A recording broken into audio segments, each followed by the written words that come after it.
أعوذ بالله من الشيطان الرجيم بسم الله الرحمن الرحيم الحمد لله رب العالمين والصلاة والسلام على سيدنا محمد أشرف الخلق وسيد المرسلين وعلى آله وصحبه أجمعين. اللهم لا سهل إلا ما جعلته سهلا وأنت تجعل الحزن إذا شئت سهلا سهلا. رب اشرح لي صدري ويسر لي أمري واحلل عقدة من لساني يفقه قولي. اللهم أخرجنا من ظلمات الوهم إلى نور الفهم وأكرمنا بمعرفة العلم وزين أخلاقنا بالحلم يا أرحم الراحمين. اللهم زك نفوسنا أنت خير من زكاها أنت وليها ومولاها. اللهم أصلح قلوبنا اللهم أصلح قلوبنا اللهم أصلح قلوبنا اللهم أصلح ظاهرنا وباطننا واجعل ظاهرنا خيرا واجعل باطننا خيرا من ظاهرنا يا رب العالمين. Oh Allah, we ask you to beautify our souls with worship. You beautify our souls with your worship and your servitude and devotion, and purify our hearts from all diseases. Oh Allah, we ask you to purify our souls from their infamies and their deficiencies, and to guide us to treat our souls from any disease that may afflict it. We ask you, Allah, to better us and to guide us and to make us steadfast upon the right path. We ask you to guide us to you through knowing ourselves. We ask you, Allah, to guide us to you through knowing ourselves and to learning about ourselves and to learning about our qulub. We ask you, O Allah, to make us of those who find spiritual bliss and spiritual peace, sakina, in their hearts. And we ask you to allow that to manifest in our homes. Make us of those who find peace within. Allah, make us of those who find peace within. And allow that to manifest in our homes. Allow that to manifest in the way we deal with the difficulties in our lives and the trials. Oh Allah, we ask you to guide us to true iman, true faith, to better our character. Oh Allah, we ask you to better our character. Oh Allah, we ask you to better our character and to make us of those who follow the model of our beloved Prophet Muhammad sallallahu alaihi wasallam. Make us of those who draw closer to you with every passing day. Bless our lives and our livelihood, and make the best of our actions the last of our actions, and the best of all days the day we meet you and you're pleased with us. Ya Rabbil Alameen. Ameen, ameen, wa akhiru da'wana alhamdulillahi Rabbil Alameen. Amma ba'd, jazakumullah khair for attending session 2 of this course that's going to run for the summer. And inshallah, today we're going to be getting into the details of the first disease that we're going to discuss.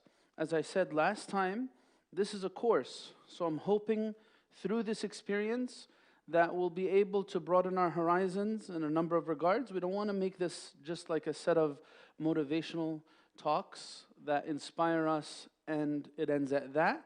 We want to try to get to a point where we're engaging the material actively.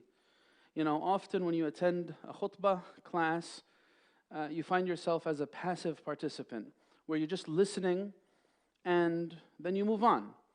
But the endeavor of learning is it requires that you actively apply yourself. The more you apply yourself with the material, the more you're going to find that it's actually going to settle within your heart and actually have an impact on your life. We've attended throughout our lifetimes many khutbahs, hundreds, maybe thousands.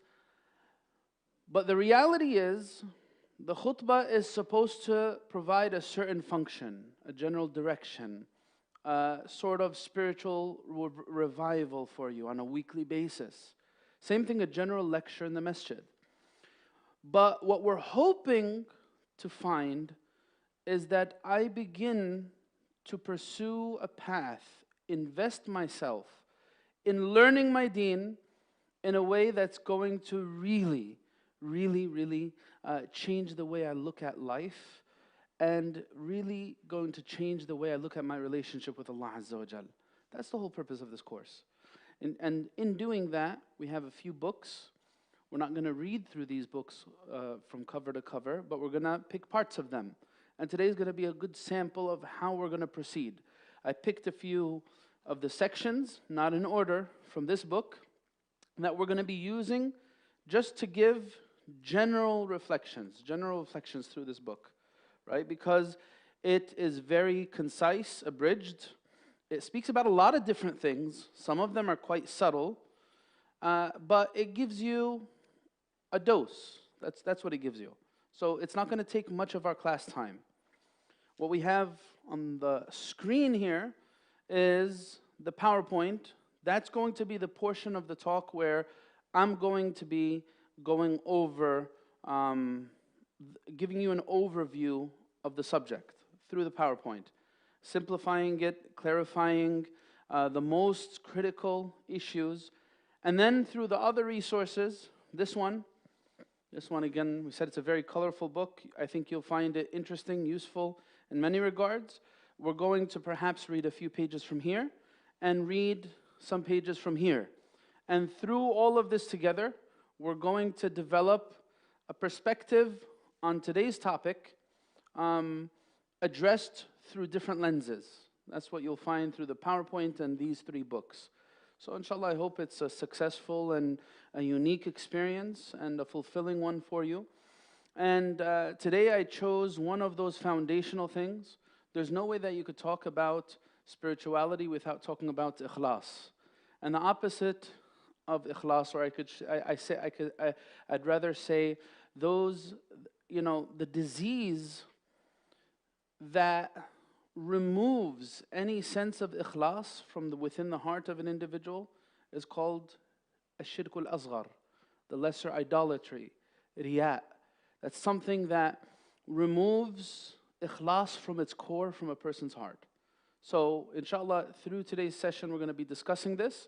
I'm going to start off with, sister, you could keep the money till the end, inshallah. Give it to Brother Ahmed in the end. Jazakallah khair.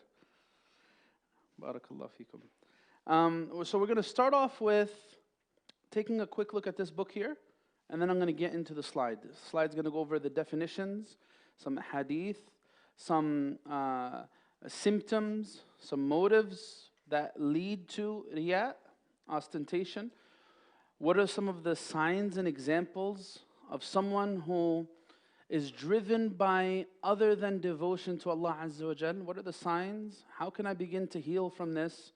And what does riya exactly apply to? Does it apply to worldly things as well? Or is it about matters of devotion? So inshallah, that's what we're going to get into after we finish reading a few selections from the book.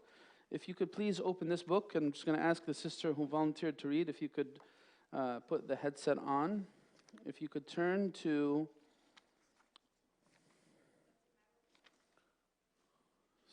that's the correct way to put it on. Jazakallah khair. If you could turn to page 40. Page 40. This is the 23rd infamy of the soul that he mentions in this book. And he's going to give us a general outlook. One page. This is a small dose. Go ahead, you could read, sister. Talk? You Yes. can hear me? Normal? Okay. Showing off abundance. Among the obedience. Among the infamies of the soul is showing its obedience. It's love that people know about or see him being obedient, and they're having the opinion that he is adorned with obedience. This condition is treated by the individual knowing that he does not possess any benefit or harm to other people, and that he is struggling in demanding sincerity from his soul in performing its deeds in order to bring an end to this infamy. Allah Most High says, and they have been ordered no more than this, to worship Allah sincerely, being true in faith. The Prophet said, conveying from this Lord mighty and majestic, whoever performs any deed wherein he associates someone else with me, I am free of it, and it belongs to the one he associates with me. Jazakallah khair. Pause there for a moment. This one page tells you about one of the infamies of the soul, one of the diseases, and then it tells you about one method of treatment.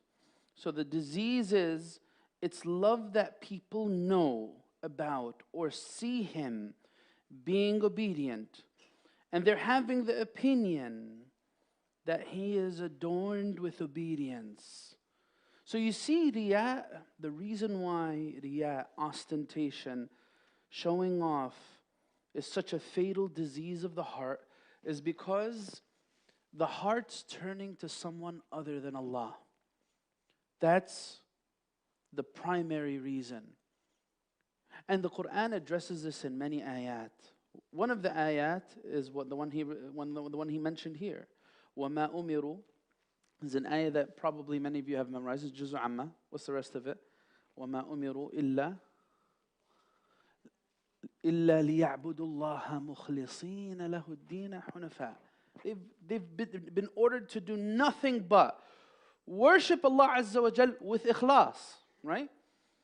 Now, one method of healing from this, as he said, is by the individual knowing that he does not possess any benefit or harm to other people, and that he struggles in demanding sincerity from his soul in performing its deeds in order to bring an end to this infinite. What? So there's actually two sides to this.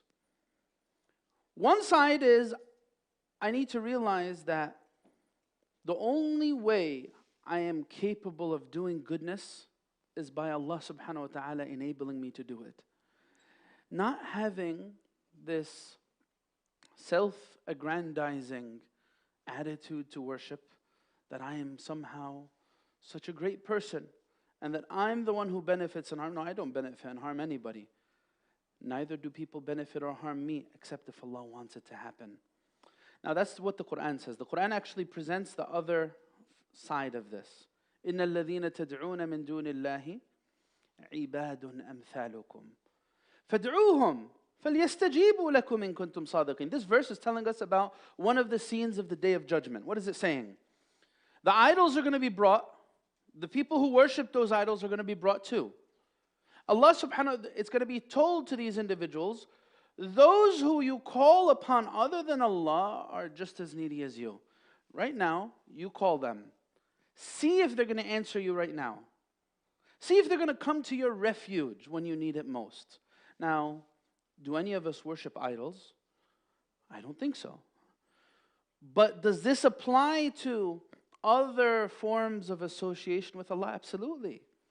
Sometimes I might treat medicine as a god. I might treat the doctor as a god associated with Allah.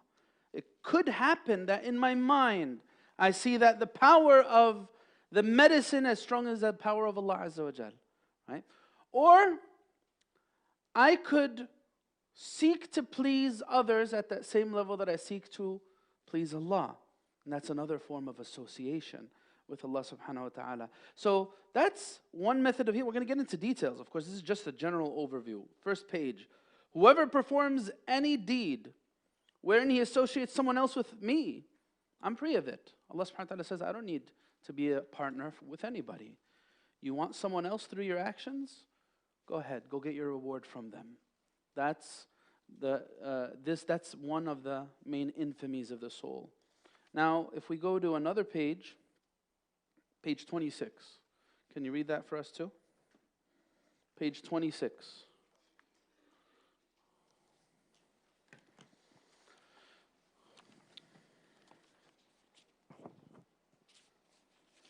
Preoccupation with adoring the outward. Among the infamies of the soul is being preoccupied with adoring outward things. Feigning humility without being humble, and feigning servitude without presence of the heart. The condition is treated by being occupied by protecting their heart so that the light of one's inward reality adores his visible deeds, and thus by adorned without adornment, dignified without entourage, and mighty without a tribe. Because of this, the Prophet Sallallahu Alaihi Wasallam, whoever mends his heart, Allah will mend his public deeds. Jazakallah khair. Thank you. Among the infamies of the soul is being preoccupied with the outward. Actually, this kind of relates to the subject that we're about to study in detail right now. Being preoccupied with appearances.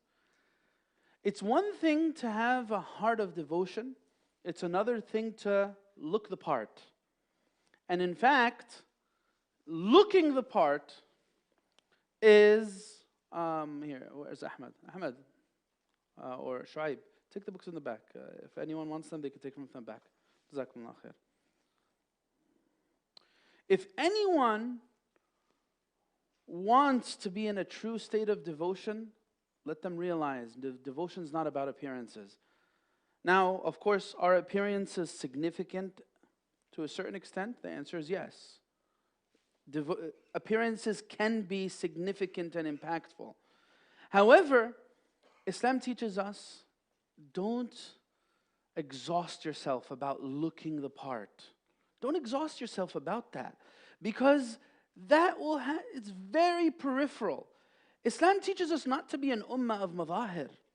It's not about appearances more than it is about real meat and substance. Right? Someone could look the part of a righteous person, whether if we're talking about a guy, a properly grown beard, nice head cap, nice thawb, right? And every other word that comes out of my mouth is subhanallah, alhamdulillah, and Allahu Akbar. But if that really doesn't reflect a powerful spiritual internal state, we have a big problem. If someone looks the part, and then in the privacy of their life, they're a very different person, that's a big, dangerous sign. It's a sign of nifaq in the heart. And that's something that Islam teaches us, be very careful. One time, the Prophet ﷺ told the companions, there will be people who come on the Day of Judgment with mountains like Jibal Tihama, the Tihama range. Good deeds, a lot of good deeds, a lot to show. And Allah will make it all disperse dust. The companions got terrified. Who are these people? Am I from them? That's the mode in which they thought. And that's the mode in which they operated. So they said to the Prophet ﷺ, describe them to us so that we're not from them when we don't know. So the Prophet ﷺ said, they're your brothers. They're from your same backgrounds as you. They pray from the night like you pray.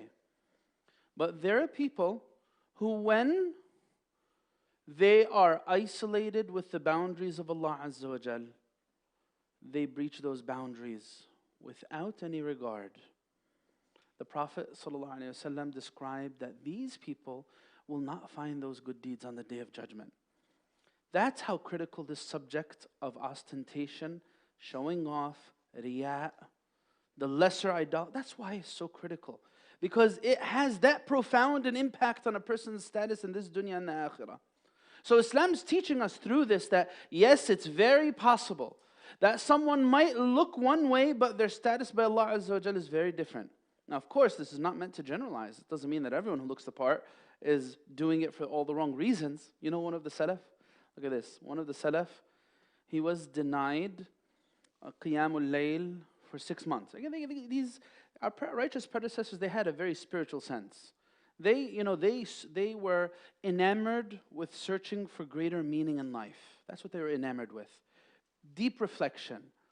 So this righteous predecessor found it so difficult to pray Qiyamul Layl, unbelievably difficult, for 6 months, even though it's something that wasn't very foreign to him. And he said, I thought, and I found that it could be for none other than me seeing a man, he was crying during his salah. And I said, Wallahi, he's only doing it out of riya. He's only trying to show off, right? So the interesting thing is, the munafiqeen are people who don't remember Allah much. And the munafiqeen are also a people who see people who remember Allah and put them down, right? The Quran says, that there are people who don't donate themselves. And then when they see someone donate, if he brings a large amount, what do they say? They say, Wallahi ma anfaqaha illa riya'an. He's only trying to show off. That's why he's given a large donation. If he gives a small amount, what do they say? Allah and His Prophet don't need this donation. What's this going to do? So you see this matter of the heart is very intricate. It's very, very fine, and it needs a lot of reflection. So this is what we take from this. Don't be enamored by appearances. Islam teaches you that. Yes, appearances are important, but can appearances fail? Absolutely, they can fail. And if I'm someone who finds himself or herself fixated on how I look, but not as fixated on how I act, then I need to right now repent to Allah Azza wa Jal. Right now I need to say astaghfirullah. And we should all say astaghfirullah, because we could all easily fall into this. Astaghfirullah, astaghfirullah, astaghfirullah. May Allah forgive us of all the acts of wrongdoing, all of the instances in which our hearts sought something or someone other than Him. And we pray that Allah subhanahu wa ta'ala preserves for us our actions. This is a dua you could make, by the way. Every salah, make this dua. Make this dua. Allahumma ahfadh lana a'malana. Make the dua, oh Allah, preserve for me for my actions so that I see its reward on the Day of Judgment. And that I don't go through an exhaustion and difficulties of life only to find on the Day of Judgment that there's nothing waiting for me. That's something of great concern. Here's something else. Here's something else that relates to the subject. We have one more selection from this book, and then we're going to move on. The next selection is page 34. Page 34. Again, sister, if you could read it for us, please. Jazakallah khair. Extravagant praise and censor. Among the infamous of the soul is that when it is pleased, it praises the one with whom it is pleased beyond the proper limits. And when it is angered, it censors and exceeds the proper limits. This condition is treated by disciplining the soul on candor and truthfulness until it does not transgress in praise whomever it is pleased with, and it does not censor with one whom it is angry. This is not because one of its This is because most of its excess is from the lack of regard from orders and prohibitions. Allah Most High said, "Do not follow that of which you have no knowledge. For men's eyes, ears, and heart, each of these shall be questioned about this." The Prophet ﷺ tosses dirt in the faces of those who praise excessively. The Prophet ﷺ said, "Toss dirt in the faces of those who praise excessively." Does this relate to the subject we're going to study deeply now? The answer is, in certain regards, yes. One of the interesting things that you'll find about tazkiyah and spirituality is that the subjects are often very intertwined. If you want to be a person of tawakkul, you need to have yaqeen. There's no doubt about that. You need to have yaqeen, certainty in Allah, if you're going to be a person who trusts Allah. If you're going to be a person who has gratitude, you need to be a person who has patience. These things are intertwined. If you're going to be one who avoids excessive praise or excessive blame, if you want that, then that'll bring you closer to being someone who's very sincere. What is this describing here? This is describing a person who has a very weak sense of control over emotion. Great emotional instability. And you know, if you look at the Quran, I'm not talking about this from a medical standpoint. We're talking about this from a behavioral standpoint. Please always remind yourself of that. You know, sometimes people, their emotions are in disarray because of medical issues. That's different. When someone's emotions are in disarray because of their behavior, that's exactly what we're talking about. People of nifaq, hypocrisy, you find they're described in the Quran as people who are overwhelmingly emotionally unstable individuals. Overwhelmingly. You'll find this through the behavior that's described in the Quran. There are people, the Quran says it, right? The Quran says, in Surah Al-Mujadala, Allah subhanahu wa ta'ala says, Allah subhanahu wa ta'ala says in the beginning of Surah Al-Mujadala, describing the behavioral aspect of the munafiqeen, He says, Subhanah. Let me pull out Surah Al-Mujadala for you. Here's Surah Al-Mujadala. Surah Al-Mujadala. He says, ألم تر إلى الذين نهوا عن النجوى ثم يعودون لما نهوا عنه ويتناجون بالإثم والعدوان ومعصية الرسول. Then look at this behavioral aspect. وإذا جاءوك حيوك بما لم يحيك به الله ويقولون في أنفسهم لولا يعذبنا الله بما نقول حسبهم جهنم يصلونها فبئس المصير. Allah subhanahu wa ta'ala is describing these individuals who their behavior, there's a dissonance there. There's a contradiction between what they know they believe about the Prophet. They're not people who are really committed. They're not people who really love the Prophet ﷺ, but they know how to speak the part very well. They're people who are very disingenuous. You know what? That's a big sign of someone who's very disingenuous is someone who's close to the attributes of the munafiqeen and very close to the attributes of someone who's ostentatious, someone who's a show-off, someone who's driven by something else. I'm praising you. Why am I praising you? Am I trying to get something out of you? I hate you. I despise you. Why do I do that? How am I why am I going to extreme to express opposition? Hey, guess what? Let's talk about that. Extremes in opposition. You know, they have this saying in Arabic. They say, Khalif tu'raf. Ever heard of this before? Khalif tu'raf, right? Go against the trends, go against the tide, and you'll become well known. Some people, their source of fame is by causing controversy. And they begin to seek controversy for the sake of controversy.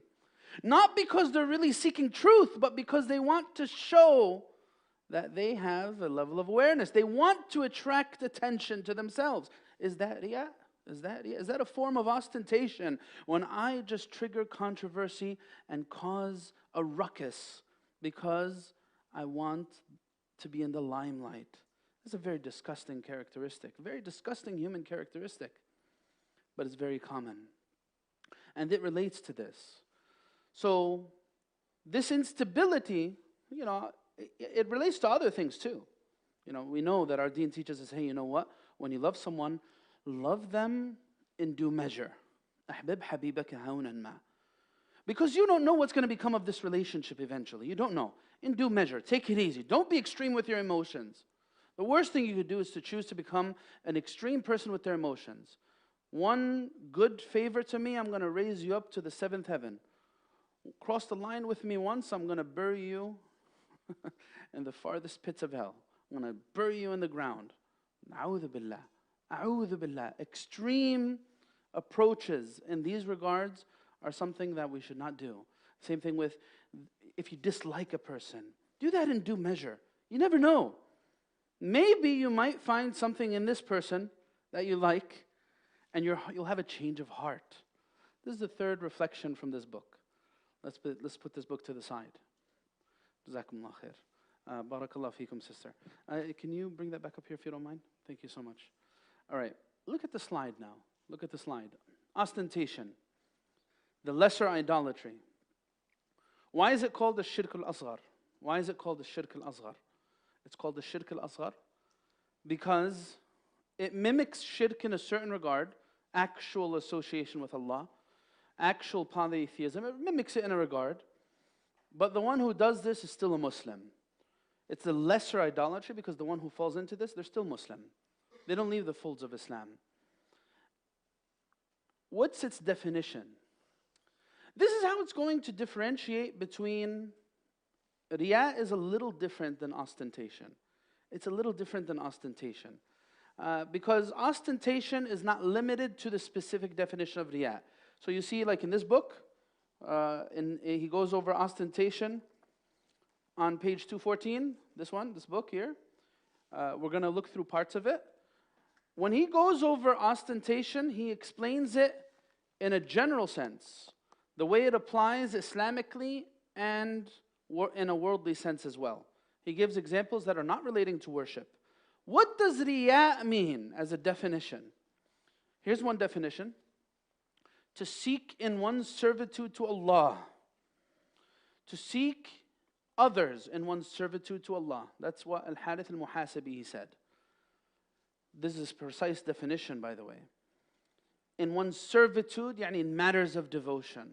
So Riyā, the disease that we're talking about, the devastating disease that eats away at a person's good deeds or removes them altogether, is when you associate another with matters of devotion. Ghazali, what did he define it as? He said, it is to impersonate people of favorable deeds for the sake of reputation and boasting. Sake of reputation and boasting. We have two diseases, by the way. They're closely associated with each other. There is one called riya, showing off, and then there's another one called sum'ah. That's seeking repute. That's speaking of one's good deeds. All right, you're actually speaking of your favors, and that's how it's different than riya. Riya is you're showing your actions. The other ones, you're speaking of your favors. Al-Qurtubi, what did he say about it? He said the essence of riya is for one to seek with his worship that which is of this world. And it stems from seeking stature in the hearts of people. All right, you're seeking something of this world. All right, this is something that we're going to study in detail right now. Look at some of the textual references that you see here. فَوَيْلٌ لِلْمُصَلِّينَ الَّذِينَ هُمْ عَنْ صَلَاتِهِمْ سَاهُونَ الَّذِينَ هُمْ يُرَاءُونَ وَيَمْنَعُونَ الْمَاعُونَ. In the Quran, you should note this, if you're taking notes, and I hope you are. It would benefit you if you take notes. In the Quran, Allah lists riya, this disease of the heart, as one of the diseases that is a feature of Ahl al-Nifaq. Right? Yura'un al-nas. The word is directly used about them. Yura'un al-nas. وَلَا يَذْكُرُونَ اللَّهَ إِلَّا قَلِيلًا. And they only remember Allah Azza wa Jal very scarcely. There's an example that's given here in the end of this slide. يَا أَيُّهَا الَّذِينَ آمَنُوا لَا تُبْطِلُوا صَدَقَاتِكُمْ بِالْمَنِّ وَالْأَذَى كَالَّذِي يُنْفِقُ مَالَهُ رِئَاءَ النَّاسِ وَلَا يُؤْمِنُ بِاللَّهِ وَالْيَوْمِ الْآخِرِ. Allah subhanahu wa ta'ala, He gives us an example here. You know what's the example of someone who invalidates their charities by reminder and injury? You know, reminder and injury, like, okay, hey, don't you remember? I helped you the other day. Hey, don't you remember? I stood with you when no one else was there. And you just remind people of you are so ungrateful, you don't remember the day I did this for you, and the day I did that for you. Injury, right? Reminders and injury. What does Allah say? كَالَّذِي يُنْفِقُ مَالَهُ رِئَاءَ النَّاسِ وَلَا يُؤْمِنُ بِاللَّهِ وَالْيَوْمِ الْآخِرِ. This is like someone who gives their money showing off. Meaning their motive is not really to give. Their motive is something else. Their motive is not to please Allah. Their motive is to gain power. Right? This is actually one of the motives for diseases of the heart. For this disease. There's three motives. It's going to come in the next slide or the one after. One of these three motives is, I'm giving to gain stature. What do I mean by stature? Yani, if I'm someone who the funds of this institution heavily depends on my dime, that means I'm an important person. And you know what? You better believe I'm going to use that importance, right? And I'm going to give with that intention. A'udhu billah. A'udhu billah. That's a scary thing to do, right? Whatever you want to do. Take example of an Islamic school, right? I'm going to give, not 10,000, I'm going to give 100,000. Why? When it comes to speak of matters of policy, who are they going to look to first? Me. Why? Because they know if I don't give them another 100,000 next year, they're going to be in a bad situation. So guess what? I gained a lot of power by this move. I'm not seeking Allah. I'm seeking power. A'udhu billah. What is the rest of this example? If you read the slide, what does it say? His example is like that of a large, smooth stone upon which is dust and is hit by a downpour that leaves it bare. Right? So Allah subhanahu wa ta'ala is giving us a vivid image to reflect on. You think about like this smooth rock. Again, no holes in it or crevices. It's just smooth, round. If it was to get wet, say if there was something on it, the rain's going to what? Wash it all away. Same thing. This person, as soon as their amal is put to the test, it's going to be washed all away. Because what? It does not leave any profound impact. Ikhlas leaves a profound impact. When someone's sincere and genuine, because sometimes people, they underestimate that. Sometimes, okay, no, I need to, I'm not going to be a dervish. I'm not going to be I need to be tough, right? I'm gonna make sure I get my way. Sometimes people, if they take the quote-unquote sincere route and it makes them lose an opportunity in a worldly sense, they think that, oh no, I'm not gonna allow myself to lose. But who's the real loser? Who's the real loser? Allah subhanahu wa ta'ala says, the people of ikhlas, they're not losers. No way. Allah will not make ikhlas in vain. In fact, when someone is sincere and genuine, what's in their heart penetrates the heart of the one in front of them. That's how powerful ikhlas is. When someone's mukhlis and sincere, their actions have consistency. They don't get, they have a sense of thabat. Because being someone who's steadfast, you cannot be steadfast without being sincere. There's no way. Because being steadfast is a gift. Being steadfast is a gift. What's the proof of that? What's the proof of that? There's a verse in the Quran that speaks about steadfastness. Would anyone know what it is? That shows that it is a gift. It's in Surah Ibrahim. It's after Allah speaks about this very pleasant word being like a pleasant tree. Allah subhanahu wa ta'ala says, يُثَبِّتُ اللَّهُ الَّذِينَ آمَنُوا. Allah makes believers steadfast.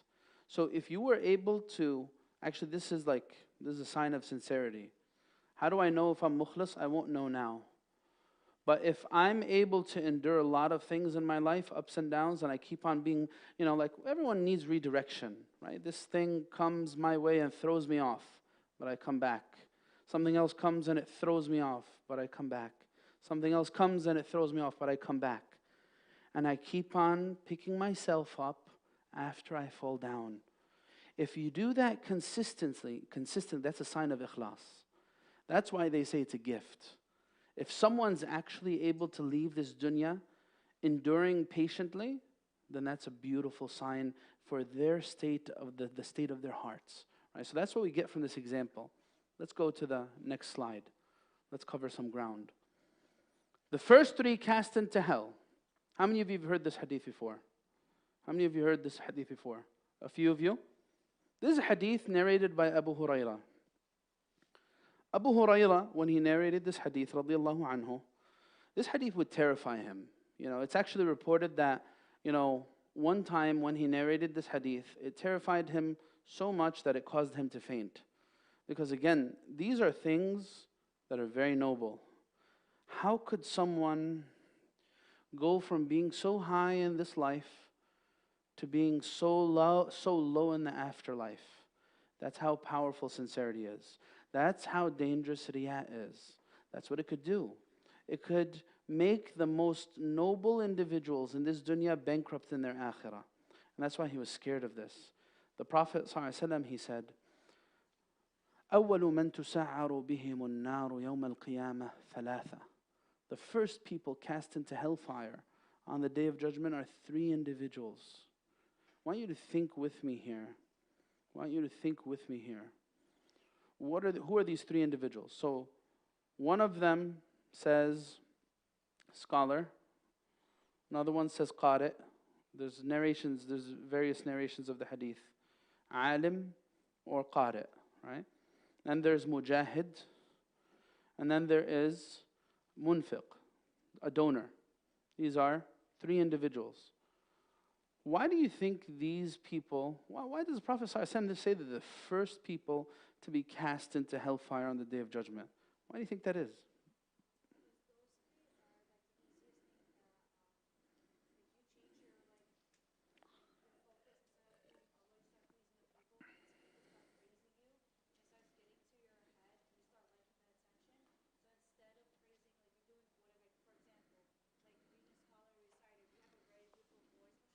Okay.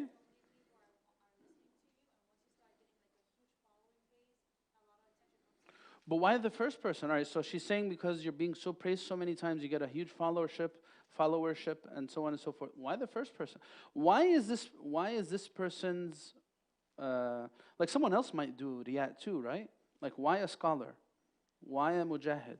Yeah. Because he's knowledgeable, and what does his knowledge entail? That he should what? That he should what? One person at a time. What were you saying?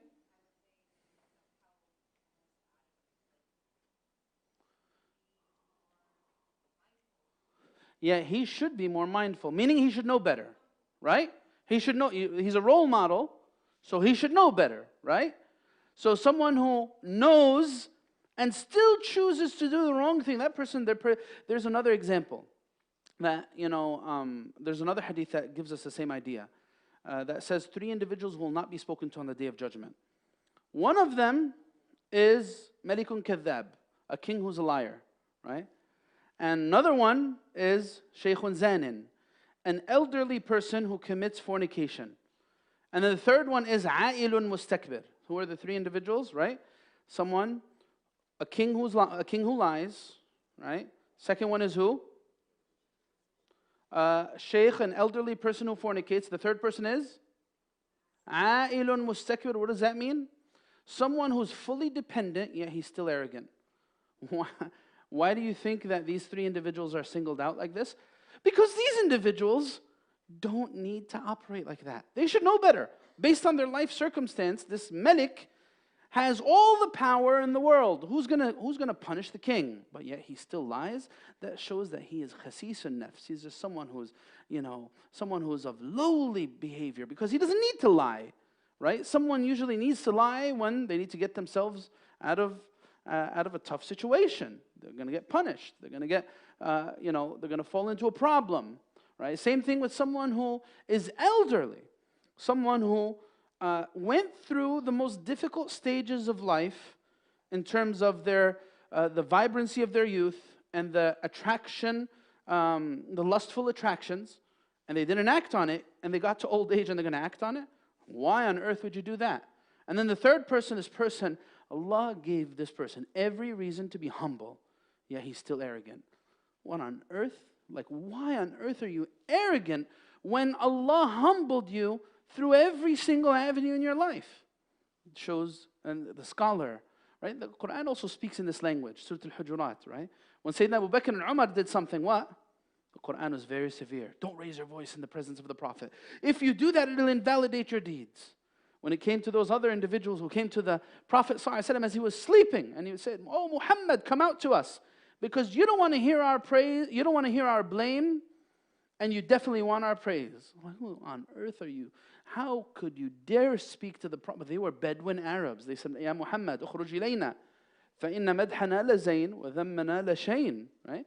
What did the Quran say to them? وَلَوْ أَنَّهُمْ صَبَرُوا حَتَّى تَخْرُجَ إِلَيْهِمْ لَكَانَ خَيْرًا لَهُمْ. If only they were patient until you came out to them, it would have been better for them. And Allah is forgiving and merciful. Allahu Akbar. Why the difference in tone? Scholar and reciter, you're someone who's blessed with the Quran, yet you sought other than Allah by the Quran? How dare you? You're someone who's blessed with knowledge and knowing what's right and wrong, and Allah showed you the signs, yet you choose to do what's wrong? How dare you? You're someone who was in the face of making the ultimate sacrifices in life, the mujahid. You lost your life for this cause, and you knew you were going to meet Allah, and you did it just so that people could say you're brave, just so that you could leave behind a legacy that's going to be spoken of. How dare you? You're someone who's been blessed with grand ni'am from Allah. People, again, crazy thing, some people, they just do minimal actions and the money comes pouring down their way in the millions, right? Just for nothing, right? Just for very little. Some people break their back and kill themselves and barely make it paycheck to paycheck, right? SubhanAllah, someone's been given a massive ni'mah from Allah. They don't have the concerns that most other human beings have, yet they do use this ni'mah to what? What? Because of power plays? Because of politics? Because of praise from human beings? How dare you forsake the ni'mah that Allah gave you? That's why these are 3 individuals who are the first cast into hell. That shows you the severity of it. May Allah protect us. These are some hadith This PowerPoint's available for you in the WhatsApp group. Anyone here not in the WhatsApp group yet, by the way? Anyone here not yet in the WhatsApp group? 1 person, 2 people, 3 people? We got a 4? Get on the WhatsApp group. You'll get access to the unlisted recordings that we have. You'll also get access to the PowerPoint and any updates for the class. Get on the WhatsApp group. After class, go find one of the volunteers or maybe ask someone to add you to the group. All right? So these are hadith. These are hadith. Read them on your own. One of them is أَنَا أَغْنَى الشُّرَكَاءِ يعني shirk. We already spoke about that. What are the signs and symptoms? How do I know if I have this or not? How do I know if I'm a show-off, right? How do I know if I fall into this disease? Hey, guess what? Guess what? Guess what? If you think you don't have this problem, think again.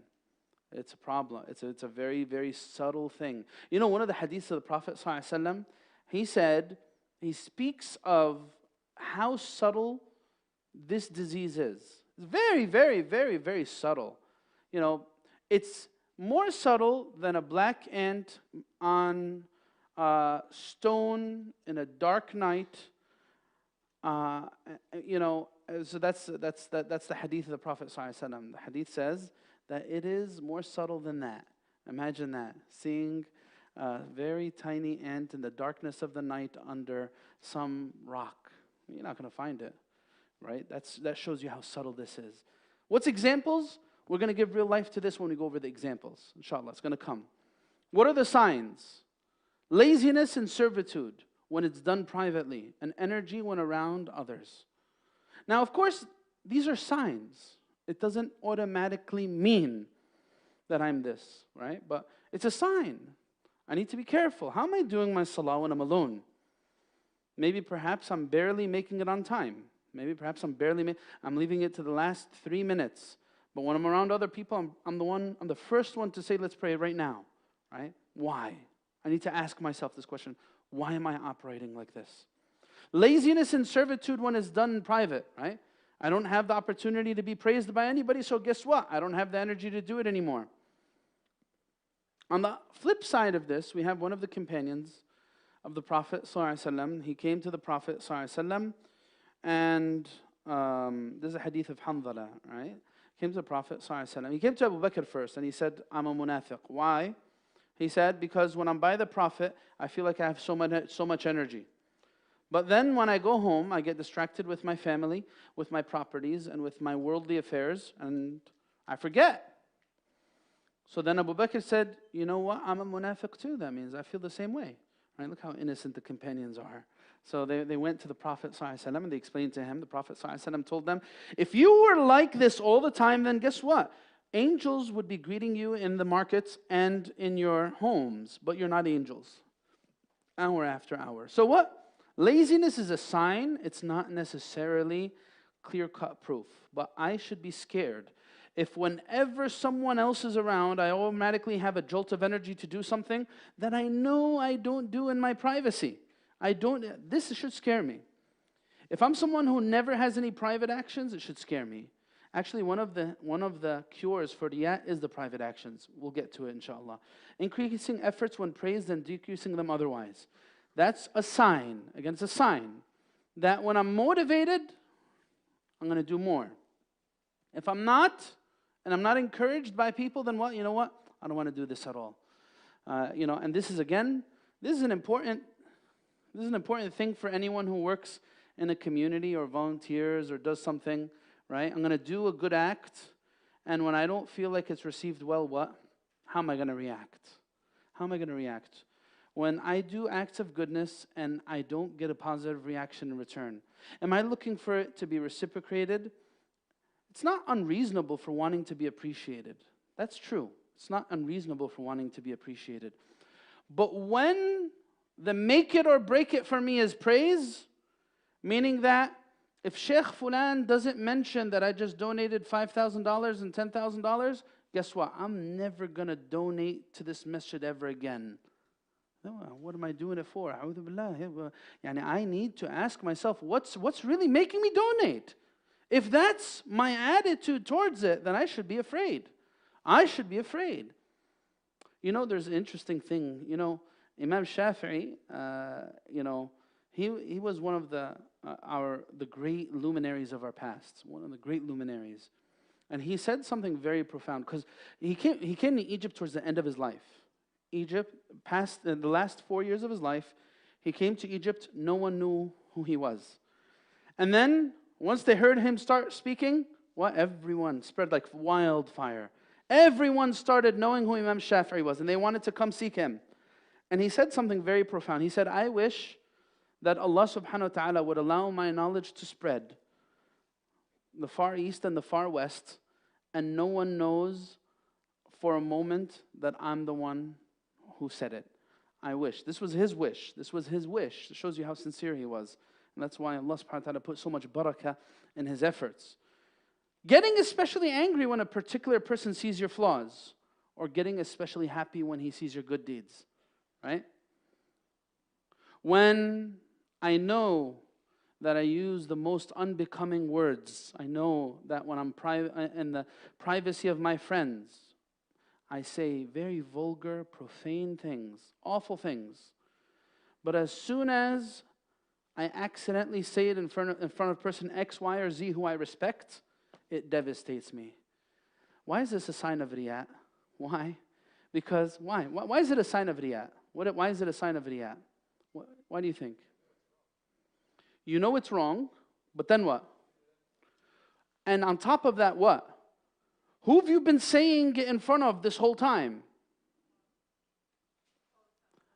Allah, right? This whole time you've been saying it in front of Allah, and He hears every single word. But when fulan or fulana hear, all of a sudden, oh my God, man, I just ruined my reputation. A'udhu billah. I value this person's words more than Allah's. That's how I'm operating. That's exactly how I'm operating when I function in this way. Oh man, right? The motives and the triggers. Those are the signs. Imam al-Harith al-Muhasibi is one of the great scholars of our past, spiritual scholars of our past. What are the motives for riyat? Seeking praise? Well, that's obvious. I know that. Seeking praise, yeah, of course. Showing off because you want people to praise you. What else? Fearing criticism is a form of riyat too, right? I'm around my friends, and I know I don't pray. I don't really care for salah. But now if I don't pray when my friends are together, it's going to be very shameful, because everyone's going to start looking down on me, right? I don't want that. So what am I going to do? I'm going to pray just because I'm with them, because I don't want them to criticize me, right? I know I do certain things in my private life that I know aren't allowable, that are haram. I know they're haram, right? But I'm going to do them anyway. But when I'm around certain individuals, I'm not going to do them, right? Like I know, for example, smoking's haram, right? And when I'm with my friends who smoke, I'm going to smoke, I'm going to have fun, and it's going to be all good. As soon as I see someone I respect, I'm going to put the cigarette behind my back like this, I'm going to flick it on the ground as though it's not mine, right? It's not me, I wasn't smoking. I didn't do it, right? Fearing criticism, that's another reason for the... Or you know what? I am Dr. Fulan. I have a lot of money.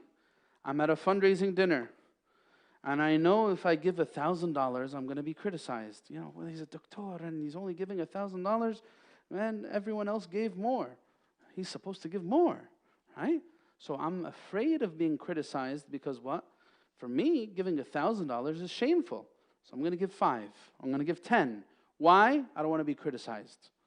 Not because I really believe in what I'm doing. Not because I'm really trying to gain ajr. You know, this is something it really requires the person to be in touch with their heart. I need to ask myself every time before I function, why am I functioning? Why am I doing what I'm doing? Why am I speaking the way I'm speaking? Right? And again, this is actually what builds spirituality, having these types of discussions. It's not something that's, it's not something that's overbearing or overwhelming. No, it's actually me being honest and genuine with myself, me really trying to reconcile my outward and my inward. And that's a beautiful process. I need to embrace it as a beautiful process. Every action needs a motive. What's mine? Every action needs a motive. This is the third one, desiring benefits or fearing harms. We spoke about this already. Now, here's something interesting. The title here should be different. What are, or actually, it's an extension of it. It's an extension of this conversation. What's the root source of ostentation? What's the root source of it? Right? What's the root source of riya? If I really think I could get something out of you, or you, or you, or you, what? I'm going to seek you. It's having a desire from someone or something other than Allah. That's the root cause of it. Feeling that someone or something else can do for you what Allah can't. That's the root cause of it. How do I begin to treat riya? I need to build a sense of yaqeen. That's what he says here. Its cure is in having certainty. This is accomplished by nurturing yaqeen.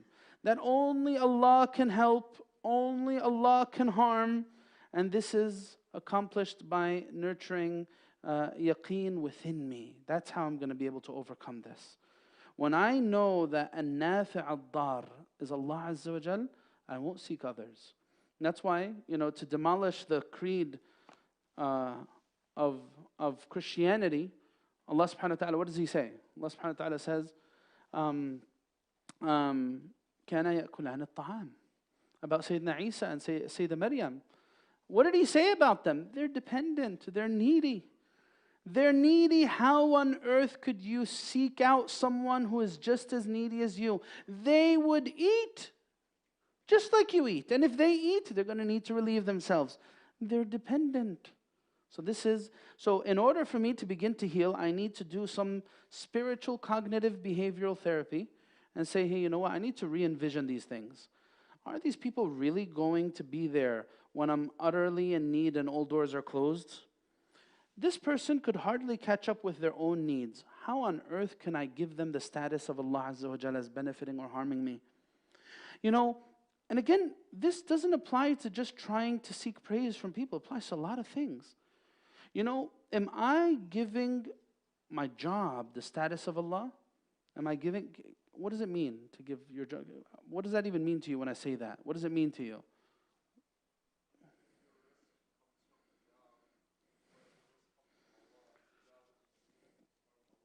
Yes. I have my values here. I have the pleasure of my boss here. And I'm like, oh, what should I do?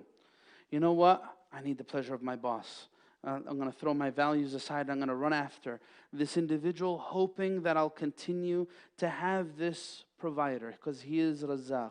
No, Allah is Ar-Razzaq. Allah is Ar-Razzaq. This is what we call cognitive behavioral therapy. I need to speak to myself. Hey, what are you doing? Why are you thinking like this? Don't you see Allah's status? Don't you see their need? This is one of the healing factors. What's another healing factor for riya? And then the extension of that is the hadith of the Prophet ﷺ, where he was speaking to Ibn Abbas. We know the hadith. Be mindful of Allah and Allah will be mindful of you. Protect Allah's boundaries and He'll protect you. So I won't get into that. Now, to add, all right, what else can I do to treat riya in the heart? What else can I do to treat riya? I need to do a lot of private actions. And that's why, there are a few individuals who will be in the shade of Allah. The reason why they're in the shade of Allah is because of things done in privacy. Right? The one who gives with his right, that which is what? Left does not know, right? That's one. And then there's another one who remembered Allah in solitude and began to cry. I need that. If I feel like I'm struggling with my intention, I need to do certain things that no one else knows about. Everyone needs to have their sirr with Allah. Put this down in your records, in your book. Put it down somewhere in your mind. I need to have my sirr with Allah. My secret. What's my secret with Allah? That not even my spouse or siblings knows about. I need to have this. Something that's so private that I won't share it with anyone. And I will meet Allah Azza wa Jal with this in my private account. This is my private account. This is where I keep the private funds. right? So they might see the outside stuff, but the private funds is the private stuff. That's going to stay between me and Allah Azza wa Jal. Every mu'min needs that. Every mu'min needs it. And that's why the Quran, what does it say? In tubdu sadaqati, فَنِعِمَّهِ. If you give your charities publicly, that's good. They're good. Fine. Great. But if you conceal them and give them to those in need, then what? It's better for you. It's better. It's easier for your heart. It's easier for your heart when you do it like that. Now, look at this. Dislike of blame. It's contrary to human nature to enjoy blame and abhor praise. Are we supposed? Does fear of riyat mean that I'm supposed to not want anyone to praise? I don't want to. I hate it when people praise me, I'm supposed to like it when people criticize me. Is that what it means to be sincere? No, that's not what it means to be sincere. Look what he says here.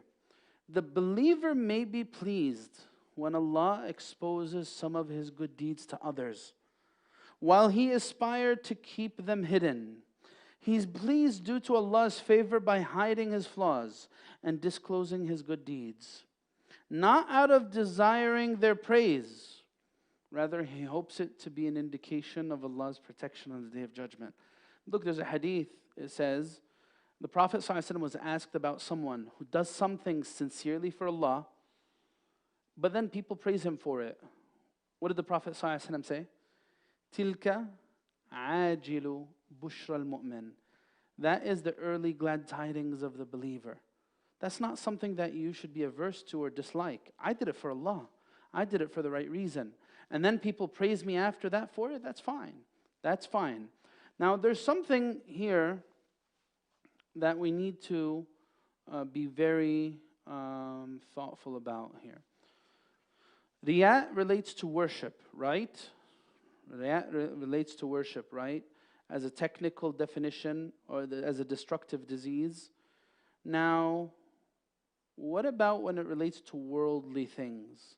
Is it as destructive or not? Like, here's an example. All right. This is, I want to get an education. I want to become a doctor.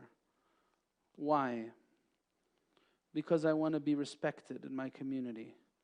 And the only way I could be respected is if I'm Dr. Fulan or Dr. Fulan. It's a cultural thing. I won't be respected otherwise. People look down on me. I want this position for the sole purpose. All right, sure, I'll help people. Sure, I'll help people. But ultimately, I need to go to this college and I need to get this degree because that's my ticket to prestige and I want that prestige. Now, getting this degree, is it an act of worship? Now, we need to clarify something. Is it an act of worship? Just bear with me. Is it an act of worship? Is it? In itself, is it an act of worship? Is it like salah? No.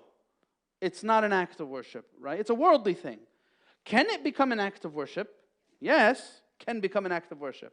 And I could get a lot of reward for it. Yes, right? Look at this verse in the Quran, though. Allah subhanahu wa ta'ala says, مَنْ كَانَ يُرِيدُ حَرْثَ الْآخِرَةِ نَزِدْ لَهُ فِي حَرْثِهِ. Whoever wants the harvest of the hereafter will give him more. And whoever wants the harvest of this dunya will give it to him. It is a worldly act. It is a worldly act. And you either choose to limit the scope of what you'll get out of this worldly act to this dunya, or you choose to carry it with you to your akhirah. You could gain an enormous amount of reward by playing this role from a very spiritual lens. I'm going to be ethical. I'm not going to over-medicate people just because I want more money, right? I'm not going to misdiagnose them and be very unethical just for the sake of what Big Pharma is doing, right? I'm not going to commit insurance fraud. There you go. I'm going to be genuine. I'm actually going to be there with people in their most difficult situations in their life when they hear about terminal illnesses. When they come to realize that their time in this dunya is expiring, right? It could be very, very spiritual. Allahu Akbar. One of the potentially most spiritual jobs that a person could have, right? But someone could choose to miss out on all that just for, worldly gain, right? Someone could choose this because what? Oh, it gives me financial security. Oh, because when I go seek a sister's hand in marriage, once they hear I'm Dr. Fulan, they would not care a thing about my character, right? I could be a total, let's just stop there. I could be whatever I'm going to be in terms of my character. Dr. Fulan, marriage ala tool, right? All right? Or I'm going to choose something lowly. I'm going to be, oh, no way. Even if he's Siddiq, even if he is one of the most righteous people of our times. Anyway, getting to the point here. Ostentation in worldly affairs is not sinful in this sense. But it might become part of something that's very problematic spiritually, because these things are lifestyles. You don't just cookie cutter choose, all right? This is my deen and this is my dunya. When I allow myself, I might not get the sin of riyat for this awful intention, and I'm going to miss out on a whole lot of reward. But guess what? When I start living an ostentatious lifestyle, I become all about appearances. I become very fake, disingenuous, everything about me. And that it leads to other diseases. It could lead to arrogance. It could lead to vanity. It could lead to conceit. And, it could lead to, hubb dunya, toxic worldly attachment. So this is not to say that it's an okay thing to do. You with me? It's not to say that it's an okay thing to do, but it's to delineate exactly what we're talking about is prohibited in the sense of riyā. When you seek someone else in your worship and your devotion, then Allah Azza wa Jal, right? So, what are the examples? Let's go over the examples. Here's how subtle it is. And after these slides, we're done with this. And inshallah, maybe we could read a little bit from this book to get more insight. All right. What are some of the examples? Consistently appearing sad and concerned so as to be seen as religiously devout, right? I'm a religious person now. I always need to have a serious look on my face. I need to look like this. I need to always look like I'm sad and I'm gloomy and I can never be happy, because that's what it means to be religious, right? No, of course that's not what it means to be. And this often happens. Again, you'll find that the shaitan is very smart, right? The shaitan is very, very, very smart, right? Someone in their very first steps towards religiosity might easily fall for something like this. But the shaitan doesn't, stop there. He becomes more clever and more clever. Even when the person becomes more knowledgeable and more devout, regardless. He has a poison for everybody. He has a poison for everybody. Another, this might be strange, but this is one of them. This is someone appearing in a disheveled state so as to be viewed as not having enough time for oneself because of being absorbed by religious affairs. Is that possibly an example of riyā? Yeah. No, I don't focus on the outward anymore, right? Because I'm a very sincere person. I'm a very religious person. So I'm going to divorce the outward stuff because I'm trying to portray a certain image. This image is one of detachment from worldly things. And Allah knows that this person's a liar. There's a hadith. This hadith is in Bukhari, by the way. It's a very scary hadith. It says, الْمُتَشَبِّعُ بِمَا لَمْ يُعْطَى كَلَابِسِ ثَوْبَيْ زُورٍ. Someone who ingratiates themselves with something that they haven't really earned. They're not really this person. Is like someone who's wearing two fraudulent garments. What does this mean? This person, basically, the Prophet ﷺ is saying, this person is as good as a con artist. They're a liar. They're creating a fabricated image of themselves. Right? This is the Prophet ﷺ warning us. So here's another example. Umar said to a man who lowered his head toward the ground, "You who motions his neck downward, raise it to normal stature." This is talking about during Salah. Sayyidina Umar is ready. Devotion is not in one's neck, it's in your heart. Stop trying to create a certain image. Stop trying to create Stop trying to do things that attract attention to you during your salah for no good purpose but to get people's attention, right? Sayyidina Umar, again, we're not Sayyidina Umar. We're not Sayyidina Umar. As we said, this is all for introspection, right? We need to look within ourselves. Don't do this to people, right? Don't use the sword of diseases of the heart against anyone else but yourself, right? I'm susceptible to this. I'm not going to say this about anybody. But Sayyidina Umar, he's al-Faruq. He's al-Faruq. He's the one who, when the shaitan saw him walking down one path, he ran down another. He could not stand to be in the presence of Sayyidina Umar. Now, here's more examples. Ostentation in speech, right? Here's another one. I'll go off script from what's on the slide, all right? Someone who's been blessed with very good children, right? Very good children. And this person is like so obsessed with announcing to the world the accolades of his son or daughter, right? I raised them to do this, and mashallah, they memorized the Quran like that, and mashallah, they're always good with their mother like this, and mashallah this, and mashallah that, and mashallah that. Why? Why? Because what? I'm trying to show that I'm a good parent. I'm a good parent. Now, of course, this doesn't have to be the person's intention. They could have a different intention, but I need to be careful. Be careful. When you present something of your doing to the world, be careful, because your intention could easily change. The Salaf, their righteous predecessors, they would try their best to conceal their acts of worship to the best of their abilities. They would try. Now, if I take an entirely different approach, I am making myself so vulnerable to every effort of the shaitan, right? Let me look at social media, right? Doing Umrah right now, right? Let me just make sure everybody on Instagram, Facebook, I don't know if people still use these things, where they use TikTok now. Anyway, muhim, if they still use Instagram and Facebook, right? Ka'ba's right in the back. Take a picture, right? I'm doing Umrah, right? I'm a good guy, right? Be careful. I might be very innocent, and I don't have this intention at all. I just want to keep a memory there. But guess what? I'm innocent now. If I make this my lifestyle, I'm just going to expose myself to the world. Guess what? My intention could very easily change. I should not be so sure that I have the best intentions. The companions weren't. The companions always doubted their intentions, right? Let me take another example. Right? Again, this could be done with a good intention. Again, but if you think you're so strong, go ahead and you do it. I'm talking about what I'm going to do, right?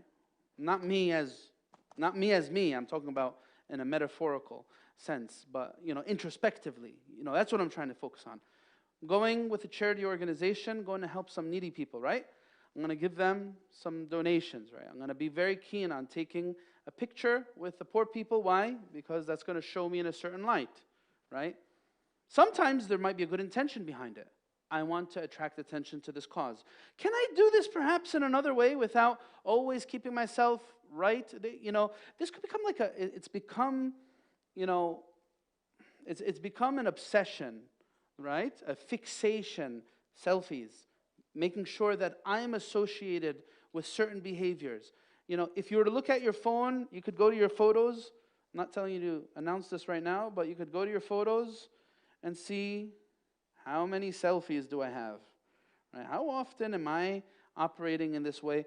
And where am I putting these? Where am I putting this? What am I trying to get out of this? These are the questions I need to ask myself. Now, someone might have a grand intention by doing something like that, and someone else might, no, you know what? All right, I'm a politician now, right? I'm not saying this about anyone. Again, this is all about me. I'm a politician now, right? So that means I need to do certain things that are for the greater good, right? I'm going to make sure it's a photo opportunity, right? Because that's going to work good for my campaign, right? So I need to be careful. Why am I doing what I'm doing? That's what this is all about. Not to doubt anyone else, but for me to bring more, under greater scrutiny, why I do what I do. Why am I, there's this joke that they mention in the books of Tazkiyah. This guy, he was praying in the corner of the masjid. There was a group of people sitting inside the masjid, and he could hear them from a distance.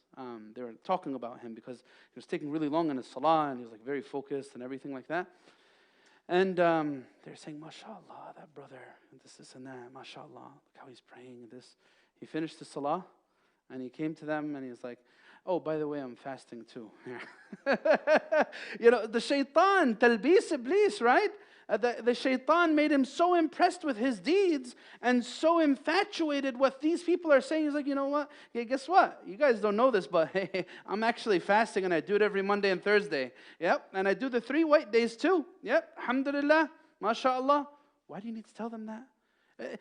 Siyam is a private act of worship for a reason. Why on earth would you expose it and miss out on the potential reward that you could have for having a private action between you and Allah Azza wa Jal? Why? Right? So what are some other examples? Beautifying one's recitation. That's a very scary one. I'm going to make it nice and beautiful. Why? Because I want people to know that, hey, I'm a master of this, right? Always muttering dhikr when people look your way, right? I'm going to keep my tongue moving, right? They look at this is very subtle stuff. I need to be always mindful.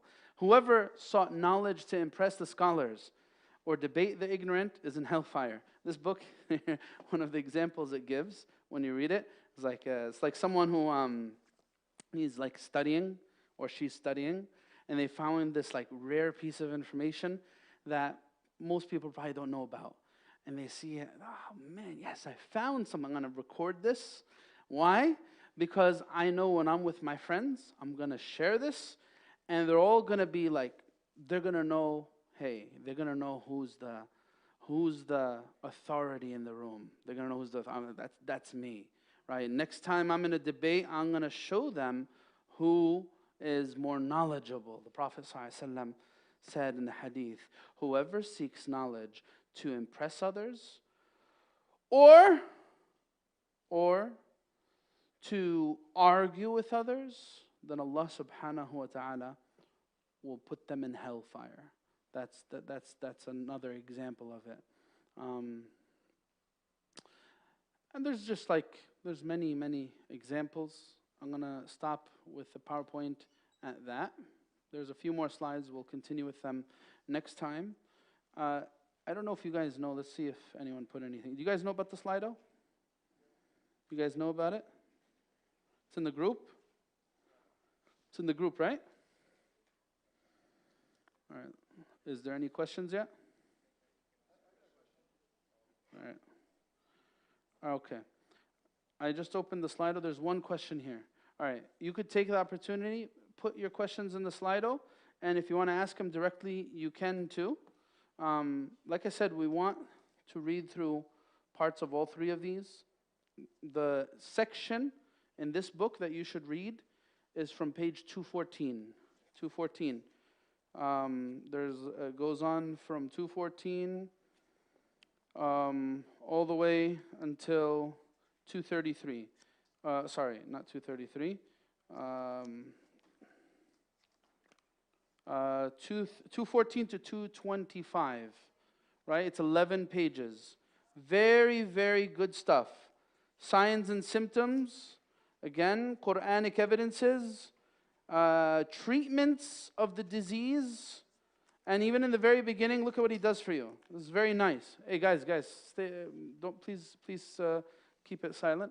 Look what he does for you in the beginning.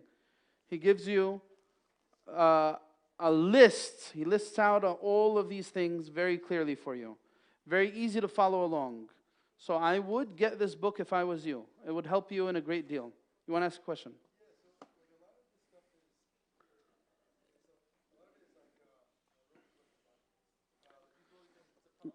Guys, can we actually, can you use this? Can someone please give it to, here, give it to him so everyone could hear.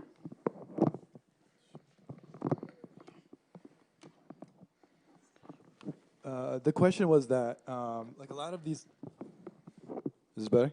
Yeah. A lot of the things are more on like an outward basis, right? Like the worldly things specifically.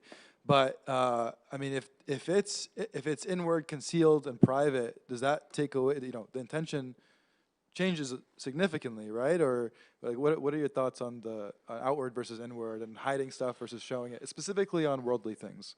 So look, the fact, so every disease of the heart, it's within your heart, right? It's inward reality. It has effects on the outside.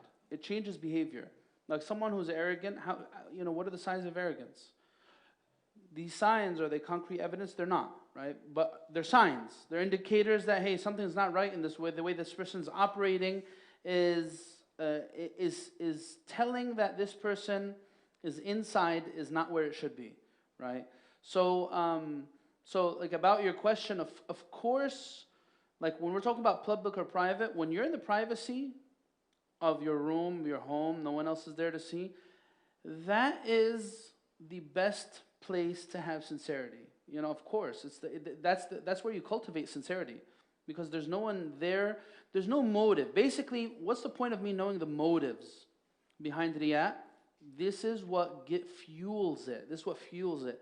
When I'm alone, there's nothing that's going to fuel it, right? So I need to, if I really want to counterbalance this, then I'm going to focus on my private life and make it in a very, in a very pristine way. But I'm going to fix my relationship with Allah Azza wa Jal there. If I'm able to do that, I'm able to overcome this disease. That's basically what it's saying. Does that address what you're saying, or what are you trying to get at more? If there's something else you want to say. Yeah, I think it's just more of like, specifically like the worldly, like cars, for example, right? Someone likes nice cars, right? Yeah. And there's some type of people who they share it, they post it on Instagram, like they're very public about it, right? But then, let's compare that, that type of example to an example of someone who might not share it or not show it, or most people probably don't even know that they have it. And it's not for the outward side, because they themselves they enjoy it, right? It was a dream of theirs that they had. Absolutely. Then that helps them steer clear of it. And of course, this is not to say that people who have these things are automatically doing it for all the wrong reasons. Of course not. Yeah, that's a very good point. And of course, like if someone's trying to show off their car, is this exactly what we're trying to talk about? Is this what we've been talking about now, about seeking others other than Allah in your devotion? Is trying to show off your car directly fit under that? Yes or no? No, right? But however, this person needs to be very careful. Like if someone becomes like vain to the point where like, all right, I'm going to, make sure everyone knows that I am a very, very wealthy person. I'm going to throw it in everyone's face. I'm just going to try to show off at every turn. Look, this is me. This is my possessions. This is what I'm capable of. That lifestyle may affect the person's behavior. And that's where they're going to get the sin. All right? So, me showing off my car might not cause sin. But that lifestyle and that attitude, what is going to lead to the way? Me being a doctor just because I want prestige or because I want financial stability is not automatically going to lead to sin. But if that in turn means that I'm going to look down on those who aren't at my status, hey, guess what? You don't know me? I'm Dr. Fulan. Who are you? Who are you to disagree with me? I am an important person, right? I was hearing from somebody, subhanAllah, life humbles people. There's this person arguing and fighting, and they're saying, who do you think you are? I'm a millionaire. I have a lot, and I could do this, and I could do that. And making a big ruckus, and a short while after, this guy got a heart attack, right? And life humbled him. Hey, you're a millionaire? Let's see how many millions you take to your grave, right? So this is what we need to be careful of. Doing those things for vain purposes, for illicit intent, might end up contributing to a lifestyle that really alters who I am as a person. But if I'm doing it in my privacy, because this is something I like, I like to have cars, and mashallah, I have a lot of money, and I'm giving the rights of the needy, and I'm giving, I'm giving my zakah, I'm giving sadaqah, I'm empathetic towards other people's plights. That's okay. It's okay if I have a $100,000 car. There's nothing haram about having a $100,000 car that I need to hide. But I need to make sure that I'm someone who fulfills the right in due diligence. So who else had their hand up? Who else had their hand up? You had your hand up? All right, can you give him the microphone?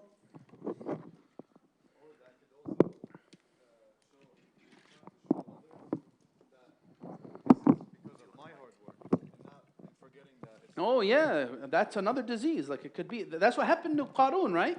What did he end up saying? He had a lot of money and a lot of power. He said, what? This is from me. I did this. I built myself up. I'm number one. And then the earth swallowed him. Yeah. So some of the items that you mentioned, such as beautifying your recitation or donating in public, are also things that, from my understanding, are encouraged. So how do you balance that with, doing things in private or, as it was mentioned, to. Yes. So how do you balance that? So these are things that are encouraged. Yes. Should I purposefully make my voice when I recite the Quran awful because I'm a sincere person? No, of course not. But this is all a call to what? Hey, I'm going to scrutinize my behaviors to a greater extent. All right. Is my intention and my heart in the right place? I'm going to remind myself of my intention every time. And you know what? This is automatic. This is, by virtue of doing this, is going to help me become even more sincere and more sincere and more sincere.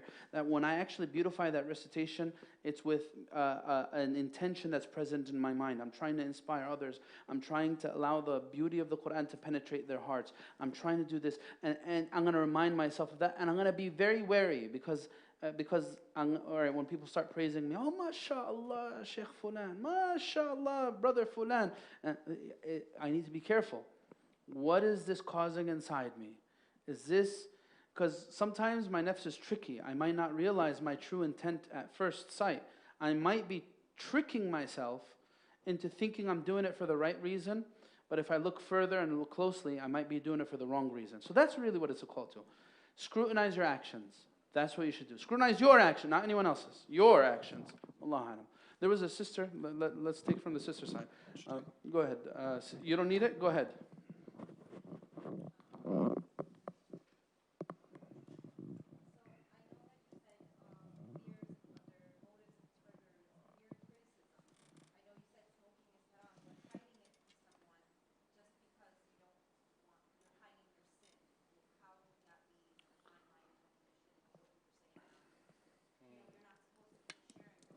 Yes.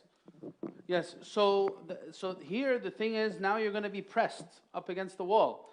All right. So you're hiding. You're pressed up against the wall. Why? Because now your mind is in a position like, if you're going to be true with yourself, or like, are you really hiding it from Allah? Is this person's opinion matter to you? Are you trying to conceal your sins from Fulan? Why not conceal them from Allah? Right? So there's going to be a dissonance there. There's going to be a dissonance there that, okay, I know deep down inside that I'm committed to doing this sin and that Allah sees it, yet I know that Fulan seeing me is going to trigger some criticism, and I just feel too embarrassed. So I'm too embarrassed from a human being as I am. So here, this is the thing. Look, Riyā is about associating people with Allah. Sometimes people might make something more superior than Allah. And that's where the problem, that's what Riyā is. That's what Riyā is. You're doing it because you're afraid of being criticized, and that shows that you're abandoning it for the wrong reason. You're not really abandoning it because you know it's a sin and it's actually devastating to your heart. I'm not saying publicize your sin. I'm not saying publicize your sin. But now there's going to be a dissonance here. How are you going to reconcile this? Are you going to be fake and disingenuous and doing it in private and then hiding it in public? Are you going to continue with that? Or is this going to force you to say, you know, I need to bend this altogether? Right?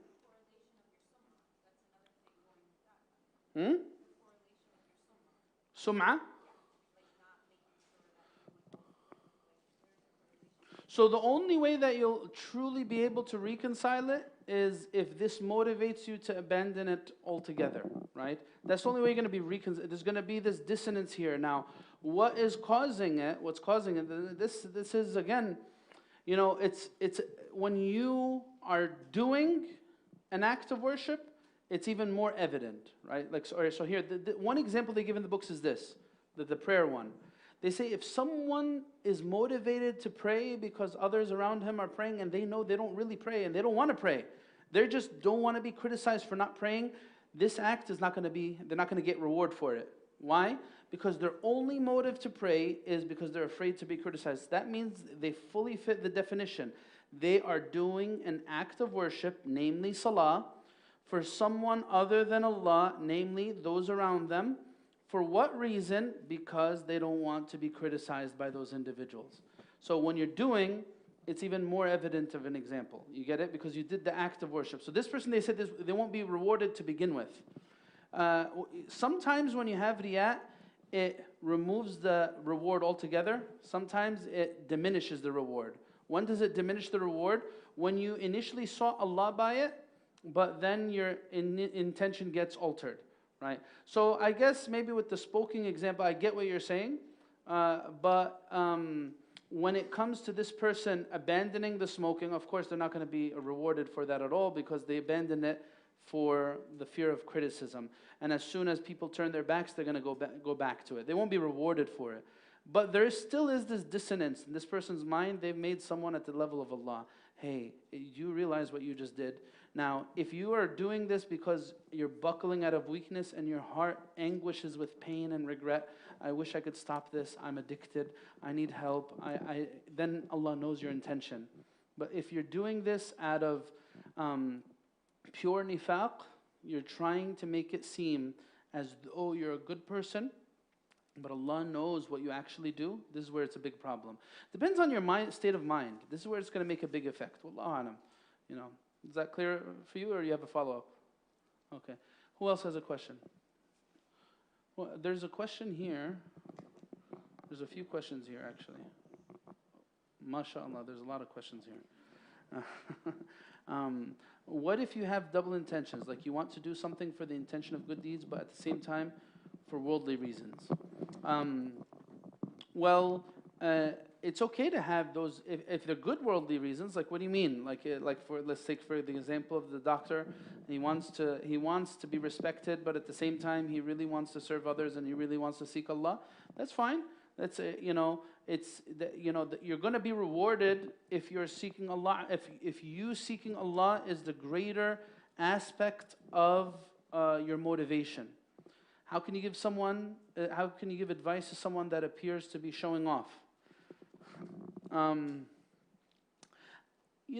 It's a tricky thing. It's a tricky thing, because you don't want to overstep by speaking about what's in someone's heart. You don't want to do that. That's a dangerous thing.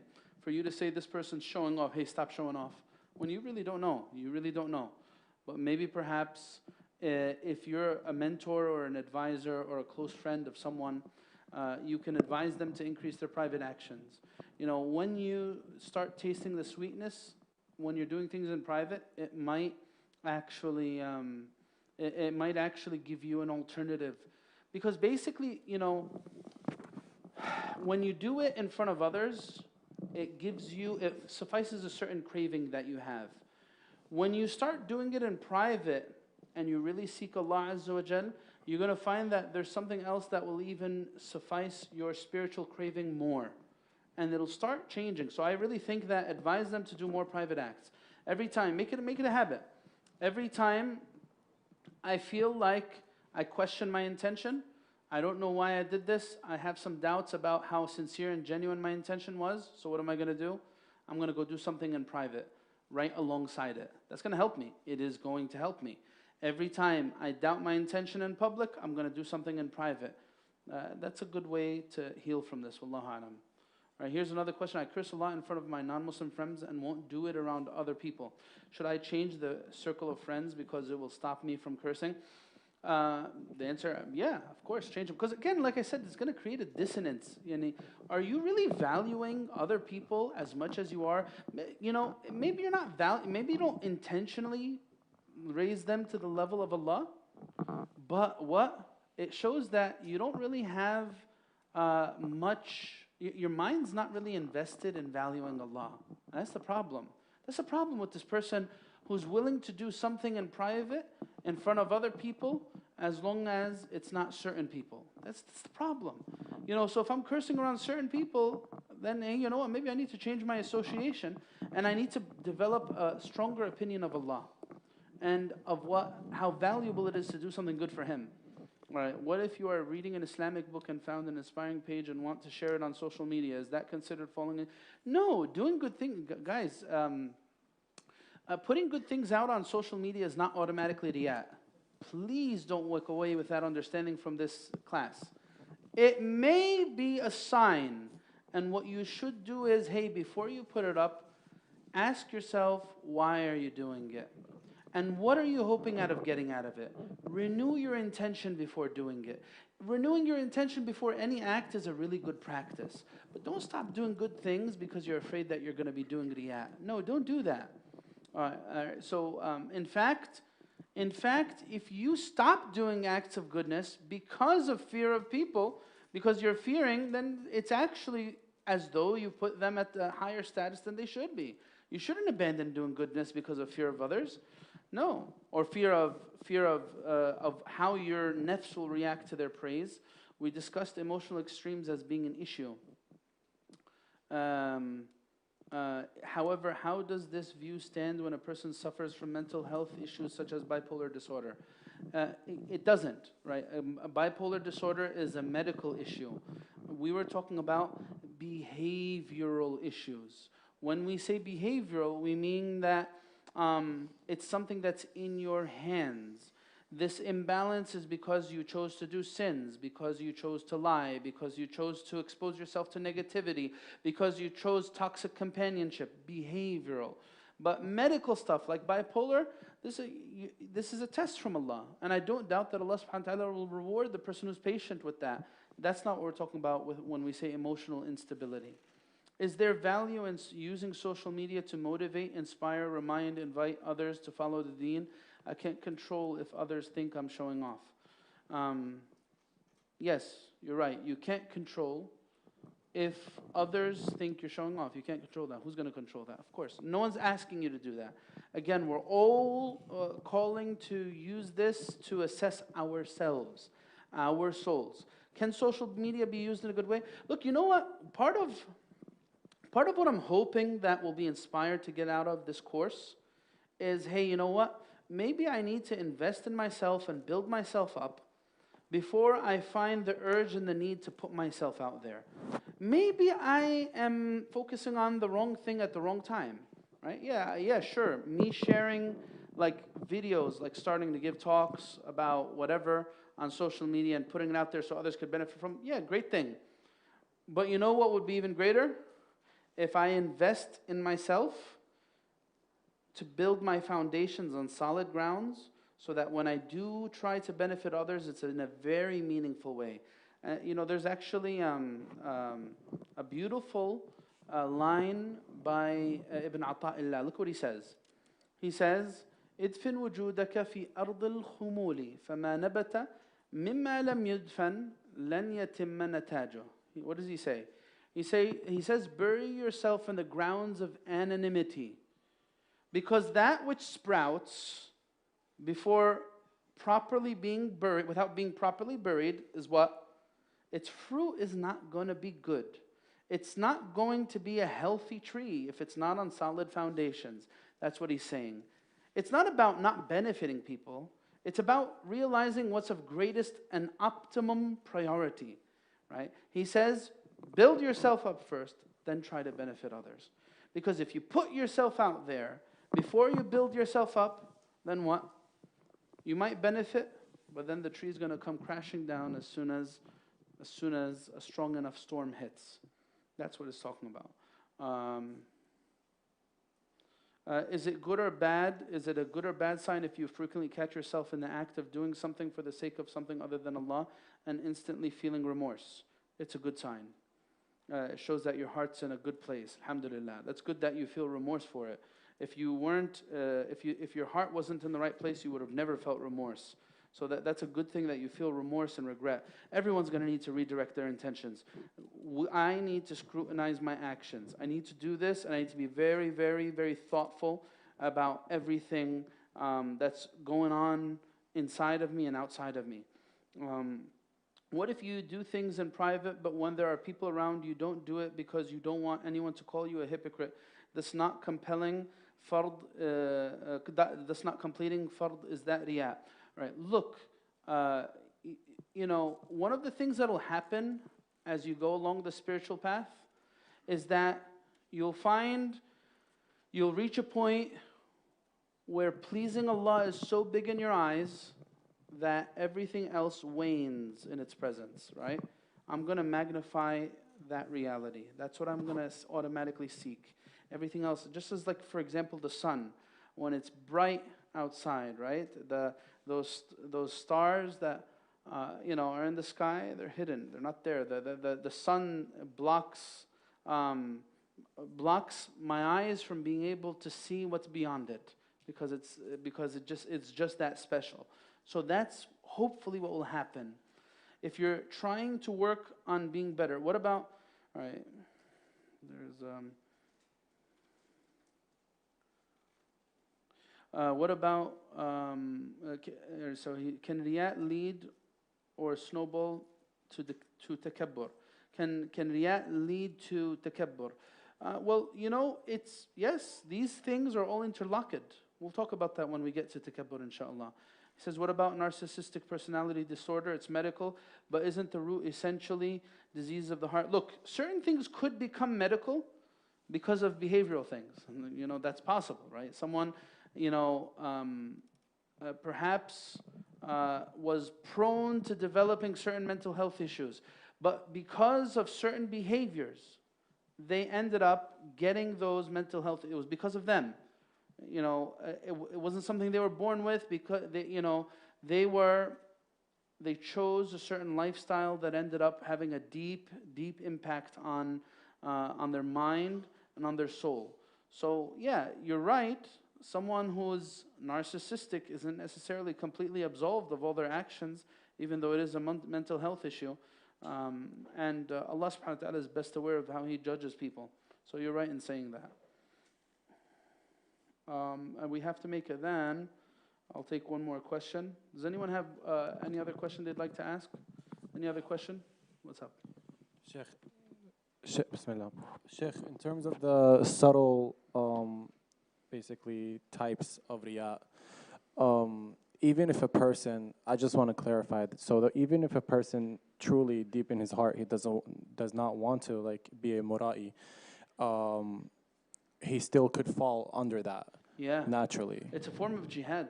You're going to need to keep on struggling with this issue until it becomes easier for you to do. Just like when you go to the gym, right? Just when you go to the gym. If you stop exercising for a year or two, your muscles still might have muscle memory, but you're going to be very rusty when you go there. It's going to be very exhausting for you. Same idea with the spiritual stuff. At a certain point, lifting certain weights becomes inconsequential. It's just a warm-up. It's, you know, it doesn't really affect me. Same idea here, right? This is the Purification of the Heart book. If you want to read this section, we're not going to read it. There's no time. If you want to read it on your own, page 45 onward is about riyat. It's purification of the heart. The PDF, like we said, is in the course drive. Jazakumullah khair. سبحانك اللهم وبحمدك نشهد أن لا إله إلا أنت نستغفرك ونتوب إليك. If you didn't get the book and you want it, we still have books, right? Hamza Ahmed, we still have books?